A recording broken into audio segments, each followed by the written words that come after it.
Chapter का नाम क्या है? फ्रांसीसी क्रांति। ठीक है, पहले ना हमने जो पिछली बार जो इसका डिस्कशन किया था पार्ट 2 में, वो थोड़ा सा इस चैप्टर का एलोब्रेशन था, लेकिन उससे पहले क्या है कि फ्रांसीसी क्रांति में आपकी क्लास में कौन कौन से टॉपिक दिए हुए हैं ये बहुत जरूरी समझना है, क्योंकि बेसिकली टॉपिक के हिसाब से ही तो पढ़ेंगे। पढ़ने को तो चैप्टर बहुत वास्ट है, दिक्कत नहीं है।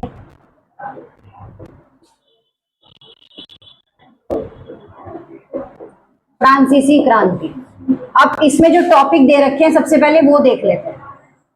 तो नंबर 1 टॉपिक जो इसका दिया हुआ है वो पहले बताया हुआ है इस चैप्टर का, जो आपको क्या बताते हैं, इस चैप्टर का आपको बेसिकली सार दिया हुआ है कि इंट्रोडक्शन क्या है, कैसे फ्रांसीसी क्रांति की, बेसिकली इसको शुरुआत भी बोल सकते हैं। क्या बोल सकते हैं? शुरुआत, कि बेसिकली फ्रांसीसी क्रांति की जो शुरुआत है वो कैसे हुई थी। उसके बाद 18वीं सदी में, हाँ 18वीं सदी में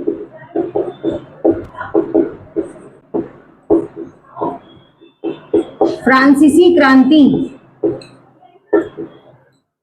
है ना, 18वीं सदी में फ्रांसीसी क्रांति का समाज कैसा था, जिसका इंट्रोडक्शन मैं ऑलरेडी क्लास 1 में दे चुकी हूँ कि क्या था, कौन कौन से टैक्सेस थे, कितने स्टेट में बटा हुआ है, किसका शासन था, ये सब बता चुकी हूँ। जीने के लिए लोगों को संघर्ष करना पड़ रहा था, जीने का संघर्ष, जीने का संघर्ष। टॉपिक नंबर 3 हो गया। टॉपिक नंबर 4 क्या है बुक का?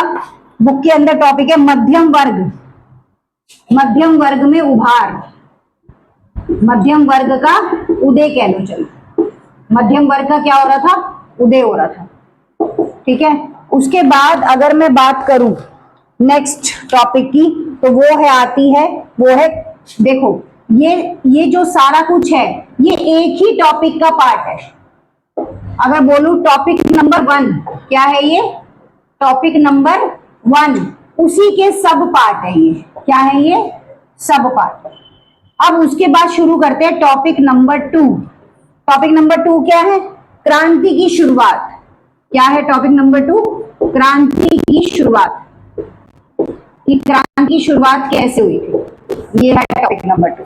तो क्रांति की शुरुआत में आपको पहला क्या पढ़ना है कि शुरुआत कैसे हुई, ये हो गया। उसके बाद आपको पढ़ना है कि ये इसके बाद इसका सब टॉपिक जो है वो है फ्रांस। पता होना चाहिए ना बुक में टॉपिक कौन कौन से हैं। फ्रांस संवैधानिक राजतंत्र बन गया, फ्रांस संवैधानिक राजतंत्र बन गया, पहला ये है। उसके बाद दूसरा टॉपिक है इसी का,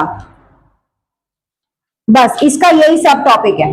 अगर फ्रांसीसी क्रांति की शुरुआत पढ़नी है तो इसका जो सब टॉपिक है वो क्या है कि ये कैसे राजतंत्र बन गया। पहला टॉपिक क्या था? शुरुआत। शुरुआत के अंदर फ्रांसीसी क्रांति का समाज कैसा था, ओहो, जीने का संघर्ष कैसा था, और उसके बाद मध्यम वर्ग का उदय हुआ। 3 टॉपिक हो गए। चौथे में सेकंड टॉपिक की अगर मैं बात करूं, सेकंड टॉपिक के अंदर क्या है? क्रांति की शुरुआत, और उसका कारण क्या था? राजतंत्र बन गया, क्योंकि जनता का तंत्र मतलब राजा का तंत्र जो है उसको खत्म करने के लिए जनता क्या कर रही थी, यहाँ पर एफर्ट्स डाल रही थी। उसको खत्म करने के लिए जनता क्या कर रही थी, यहाँ पे एफर्ट्स डाल रही थी। ठीक है, अब चलते हैं टॉपिक नंबर 3 पे। टॉपिक नंबर 3 पे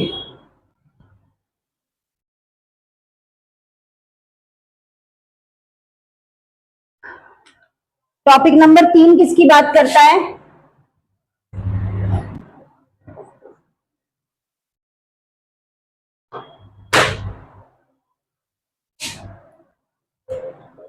टॉपिक नंबर 3 किसकी बात करता है? तो टॉपिक नंबर 3 जो है वो बात करता है आपका फ्रांस में राजतंत्र का उन्मूलन और गणतंत्र की स्थापना।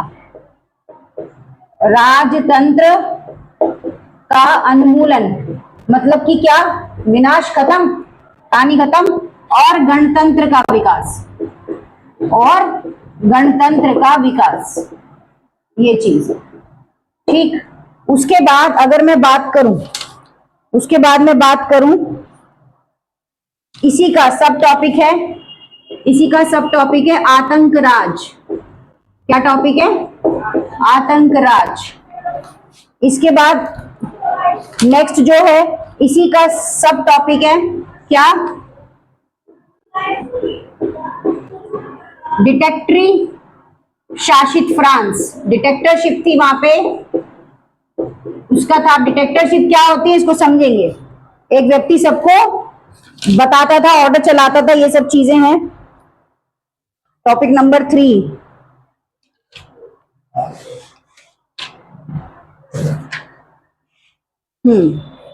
अब आती है बात नेक्स्ट की, टॉपिक नंबर 4। सबसे इंपॉर्टेंट टॉपिक भी बताऊंगी इसमें से कौन सा है।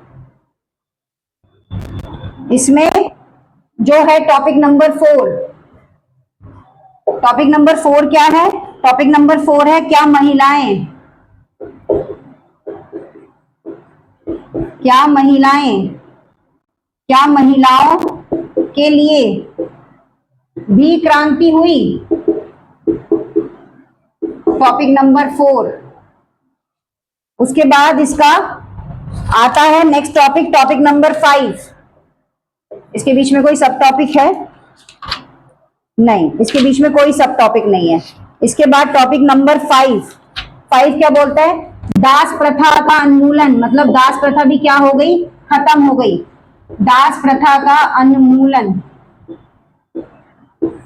नेक्स्ट की बात करूं टॉपिक नंबर 6, टॉपिक नंबर 6 क्या बोलता है, क्रांति और रोजना की जिंदगी। टॉपिक नंबर 6 क्रांति और रोजना, रोजना मतलब रोजाना है, ये रोजाना की जिंदगी। क्रांति के बाद रोजाना की क्या लाइफ रही उसके रिगार्डिंग यहाँ पर क्या है बात है। उसके बाद इस चैप्टर का टोटल क्या है, निष्कर्ष है। फिर क्या है 7वें नंबर पे निष्कर्ष है। जैसे लिखवाया है ऐसे ही कॉपी में एज इट इज कॉपी करना है, ताकि पता चले कि चैप्टर के अंदर क्या क्या टॉपिक्स हैं।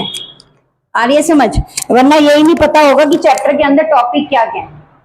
ठीक है, अब मैडम इसमें इंपॉर्टेंट टॉपिक कौन से, मेन चीज जो आती है इसमें इंपॉर्टेंट टॉपिक कौन से हैं।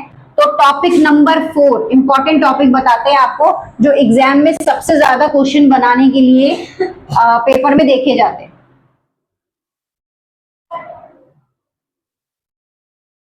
सबसे पहला टॉपिक जो है वो है टॉपिक नंबर 1, जिसके अंदर पूरा इंट्रोडक्शन दिया गया है कि ये आया क्यों।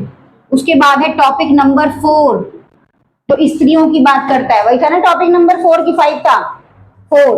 और उसके बाद है टॉपिक नंबर 5, और इसका जो रिजल्ट रहा वो भी इंपॉर्टेंट होता है। मतलब कहने का ये कि निष्कर्ष क्या रहा। इसमें एक चीज समझने वाली है, इस चैप्टर में एक चीज समझने वाली है। सबसे पहले इस चैप्टर में समझने वाले हैं टैक्सेस, जो हम पार्ट 1 में ऑलरेडी समझा चुके हैं। उसके बाद समझा चुके हैं डिटेक्टरशिप, निरकुंशवाद, वो क्या कर चुके हैं हम, समझा चुके हैं पार्ट 1 के अंदर। पर ठीक है, ऑल दो दोबारा से पार्ट को स्टार्ट कर दूंगी मैं, कोई दिक्कत नहीं है। आज जो इस चैप्टर का टॉपिक स्टार्ट करने जा रहे हैं वो क्या है, वो है यहाँ पर दास प्रथा का उन्मूलन। ठीक है,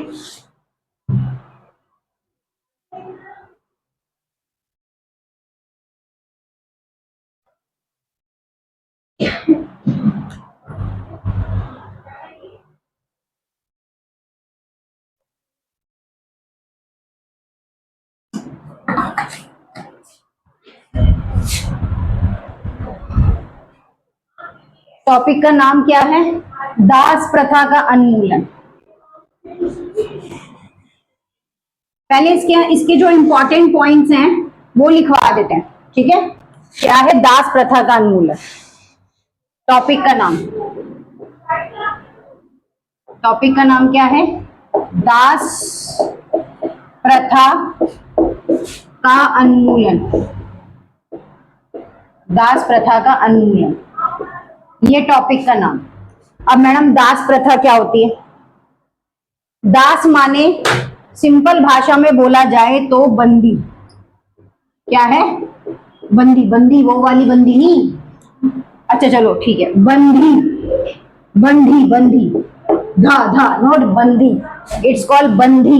बंदी मतलब अगर थोड़ा सा बात करें पुराने जमाने की, तो पुराने समय की अगर बात करें तो उस टाइम पे क्या होता था, उस टाइम पे ना युद्ध होते थे, और युद्ध के अंदर राजा जिस राज्य पर विजय प्राप्त कर लेता था, मान लो जिस राज्य पर उसने विजय प्राप्त कर ली, ठीक है, जिस राज्य पर उसने विजय प्राप्त कर ली, तो वहां के जो भी लोग थे वो क्या हो जाते थे, राजा के बंदी हो जाते थे। हाँ, इनको बोलते थे दास। कई जगहों पे ये बेचे भी जाते थे, कई जगहों पे ये बेचे भी जाते थे, गरीबी के कारण, भूखमरी के कारण ये बेचे भी जाते थे कि भाई खाने के लिए रोटी नहीं है तो क्या करेंगे। ज्यादातर ये चीजें आपको अफ्रीका में दिखाई देंगी, अफ्रीका में तो बहुत ज्यादा पहले के समय में। ऑल्दो ये छोटा सा एक इंट्रोडक्शन था, बट अब हमें इसके क्या चाहिए, हमें चाहिए इसके पॉइंट्स जो चैप्टर के अंदर बात करते हैं, है ना, जो चैप्टर के अंदर बात करते हैं, जो पॉइंट्स हमें चाहिए। तो हमारे पास सबसे पहला जो पॉइंट है वो क्या है, दास प्रथा जो थी वो एक तरह से व्यापार, क्या थी मैम, क्या थी, व्यापार क्या थी व्यापार। तो कैसे लिखेंगे, कब थी, तो 17वीं शताब्दी में, 17वीं शताब्दी में दास प्रथा व्यापार थी। क्या थी, व्यापार थी, सबसे पहला पॉइंट। दूसरा पॉइंट इस टॉपिक का क्या बोलता है, फ्रांसीसी सौदागर बंदरगाह से अफ्रीका तट पर जहाज से जाते थे और वहां से स्थानीय सरदारों से दास खरीदते थे। तो बेसिकली फ्रांस के सौदागर मतलब फ्रांस के व्यापारी, सौदागर क्या होता है, फ्रांस के व्यापारी अफ्रीका जाकर काम करने के लिए लोग खरीदते थे, वह दास कहलाते थे। अब इन दासों को क्या मिलता था मैडम, इन दासों को खाना और रहने के लिए जगह मिलती थी, बस, वो भी बहुत अच्छा कोई हुआ तो। दासों को हथकड़ियां डालकर अटलांटिका महासागर के पार कैरिबियाई देशों जैसे 3 महीने की लंबी समुद्री यात्रा के लिए जहाजों में ठूंस दिया जाता था। तो बेसिकली ये पॉइंट जरूरी नहीं है। उसके बाद क्या करा जाता था, उसके बाद उन्हें बागान मालिकों को बेच दिया जाता था। वह बागान किसके, बड़े बड़े बाग होते हैं ना, जैसे आम का बाग हो गया, अमरूद का बाग हो गया, उन बड़े बड़े बागानों पे जाके क्या कर दिया जाता था, उनको बेच दिया जाता था, बागान के मालिकों को बेच दिया जाता था, बागान के मालिकों को बेच दिया जाता था। ये थी इनकी दशा। इसके बाद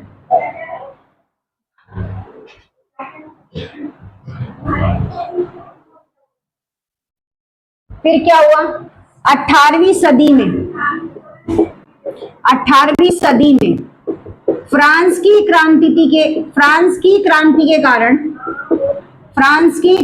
के कारण इस प्रथा की क्या की गई, निंदा की गई। इस प्रथा की क्या की गई, निंदा की गई कि भैया ये तो सही नहीं है, ऐसे तो नहीं चलेगा, आप लोगों को बंदी कैसे बना सकते हो, उनका भी अपना अधिकार है, उनको भी इस देश में जीने का अधिकार है ना। उसके बाद क्या हुआ, 1794 के कन्वेंशन ने फ्रांसीसी उपनिवेशों में सभी देशों की मुक्ति का कानून पारित कर दिया। उसके बाद क्या हुआ, एक कानून बना, क्या बना, एक कानून। फ्रांसीसी क्रांति के दौरान, फ्रांसीसी क्रांति से 1779 यही होता है ना, में एक कानून बना, 1789 में एक कानून बना जहां पर जितने भी जहां पर जितने भी उपनिवेश राजा के द्वारा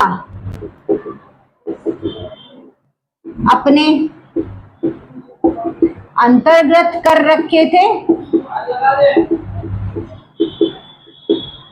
और वहां के लोगों को दास बना रखा था, है ना। तो वहां के लोगों को क्या कर रखा था, सॉरी राजा के द्वारा अपने अंतर्गत कर रखे थे, उन सबको मुक्त करने का आदेश दिया। ऐसा कानून बना जहां पर जितने भी उपनिवेश राजा के द्वारा अपने अंतर्गत कर रखे थे, उन सबको मुक्त करने का आदेश दे दिया गया। आदेश की जगह लिख लो कानून बना दिया गया, मुक्त करने का कानून बना दिया गया, क्योंकि कानून की बात कर रहे हैं ना। कानून बना दिया गया, कानून बना दिया गया। ठीक है। नेक्स्ट टॉपिक क्या बोलता है, नेक्स्ट टॉपिक बोलता है, इसी का बोलता है, क्या बोलता है, 1794 है भाई, 94 है, हम गलत है यहाँ पे, 94। उसके बाद क्या है, यह कानून छोटी सी अवधि तक लागू रहा। 10 वर्ष के बाद नेपोलियन ने दास प्रथा फिर से शुरू कर दी।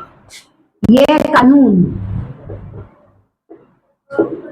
ज्यादा नहीं चला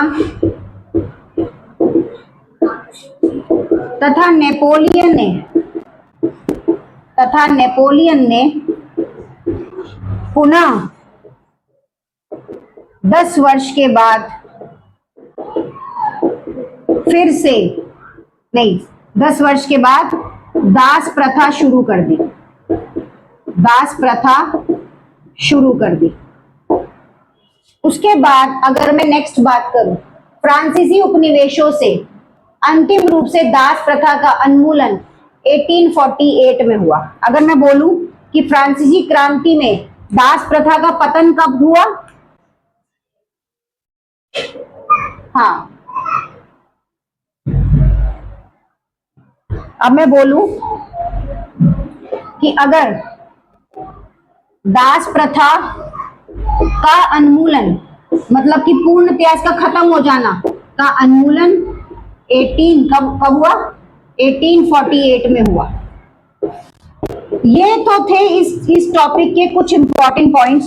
अगर आपसे कोई पूछा जाए कि दास प्रथा के उन्मूलन से आप क्या समझते हैं, एक सिंपल सा आंसर देते हैं कि दास प्रथा के उन्मूलन से हम क्या समझते हैं, तो इसका आंसर आप कैसे लिखोगे बताओ।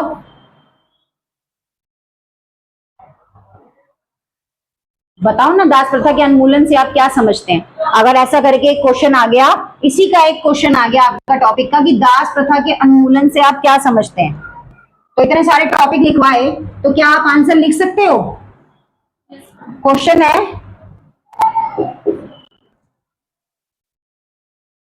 क्वेश्चन क्या है, क्वेश्चन है दास प्रथा उन्मूलन से आप क्या समझते हो।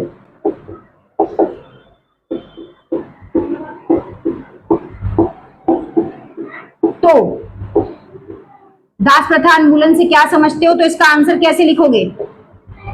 ये होमवर्क है आप लोगों के लिए, जो भी इस क्लास को देख रहा है वो होमवर्क लिख के लाएगा। थोड़ा सा डिस्क्रिप्शन दे देते हैं इसके अंदर कि दास प्रथा उन्मूलन से आप क्या समझते हो, इसका एक 3 मिनट का शॉर्ट बनाएंगे, ठीक है, आप लोगों के लिए, तो वो आंसर आप लिख पाओगे।